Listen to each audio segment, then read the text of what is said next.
এবং বাংলাদেশের স্বাধীনতা সার্বভৌমত্বকে টিকিয়ে রাখবার জন্য ইনসাফের এই লড়াইকে প্রতিষ্ঠিত করবার জন্য ইনকিলাব মঞ্চের পক্ষ থেকে 4 দফা ঘোষণা করছি। দফা নাম্বার 1, যে বা যারা খুন করেছে, যারা খুনের পরিকল্পনা করেছে, যারা খুনের সহায়তা করেছে, তাদেরকে গ্রেফতার করে আগামী 24 দিনের মধ্যে বিচার নিশ্চিত করতে হবে। দফা নাম্বার 2, বাংলাদেশে যে সকল ভারতীয়রা কাজ করে, বাংলাদেশে যে সকল ভারতীয়রা কাজ করে, বাংলাদেশের স্বাধীনতা সার্বভৌমত্ব টিকিয়ে রাখবার জন্য তাদের ওয়ার্ক পারমিট বাতিল করতে হবে। দফা নম্বর 3, খুনি হাসিনা এবং যারা বাংলাদেশে 17 বছর গুম খুন করে মানুষের জীবনকে জাহান্নাম বানিয়ে দিল্লিতে আশ্রয় নিয়েছে, তাদেরকে যদি ফেরত দেওয়া না হয়, আন্তর্জাতিক আদালতে ভারতের বিরুদ্ধে নালিশ জানাতে হবে। আমরা কোনোভাবেই যারা বাংলাদেশের শত্রু তাদেরকে ভারতে আশ্রয় দেওয়ার পক্ষে নয়। ভারত যদি তাদেরকে আশ্রয় দেয় তাহলে আজ বাংলাদেশ সরকারকে আন্তর্জাতিক আদালতে মামলা করতে হবে।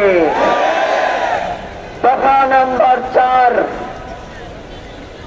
দফা নাম্বার 4, এখন পর্যন্ত বাংলাদেশে যে সকল গোয়েন্দা সংস্থা রয়েছে, বাংলাদেশে যারা আইন শৃঙ্খলার কাজে নিয়োজিত রয়েছে, তারা এক একজন এক এক রকম বক্তব্য দিচ্ছে। কারো বক্তব্যের সাথে কারো বক্তব্য মিল নাই। তারা জনগণকে বিভ্রান্ত করতে চায়। তারা জনগণের এই মতামতকে, জনগণের এই জাগরণকে ভয় পায়। আমরা সরকারের কাছে অনুরোধ করছি, তাদেরকে চিহ্নিত করে তাদেরকে অতি দ্রুত চাকরিচ্যুত করে বিচারের মুখোমুখি করতে হবে।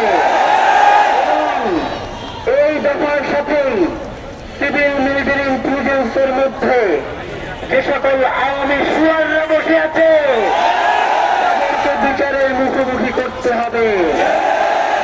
প্রিয় ভাইয়েরা, এই 4 দফার মধ্যে আগামী 24 কার্য দিবসের মধ্যে শহীদ ওসমান হাদির খুনিদের গ্রেপ্তার ও বিচার সম্পন্ন করা হচ্ছে আমাদের প্রধান দাবি।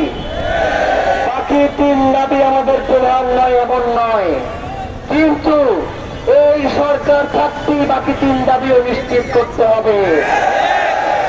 প্রিয় ভাইয়েরা, ইনকিলাব মঞ্চের পক্ষ থেকে আগামীকালকের কর্মসূচি ঘোষণা করছি।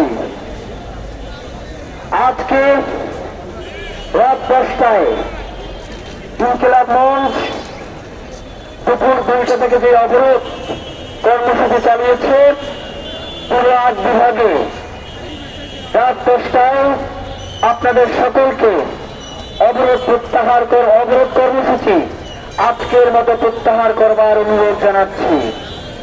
আগামীকাল দুপুর 2টায় বাংলাদেশে যত বিশ্ববিদ্যালয় রয়েছে, বাংলাদেশে যত বিশ্ববিদ্যালয় রয়েছে, যত কওমি মাদ্রাসা রয়েছে, যত আলিয়া মাদ্রাসা রয়েছে, যত স্কুল কলেজ রয়েছে এবং স্বাধীনতাকামী জনগণ রয়েছে, প্রত্যেককে আমরা ঢাকার এই হাদি চত্বর শাহবাগে এসে অবস্থান গ্রহণ করবার জন্য অনুরোধ করছি।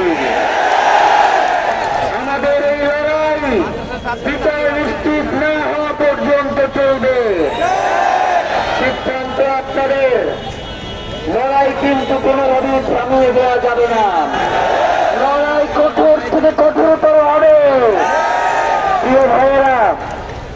যে 10টায় আমাদের মা বোনরা চলে যাওয়ার পরে এরপরে আপনারা বাসায় যাবেন, তার আগে কেউ বাসায় যাবেন না। আমার কথা শুনেন, আগে কেউ উঠবেন না। আমাদের এক ভাই কিছু খাবার নিয়ে আসছেন, এই খাবারগুলো যদি বিতরণ করা না যায় তাহলে হয়তো খাবারগুলো নষ্ট হতে পারে।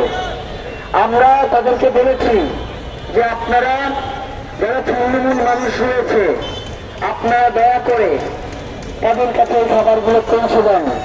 আমাদের এই কর্মসূচি আমরা রাত 10টায় আজকের মতো সমাপ্ত ঘোষণা করছি।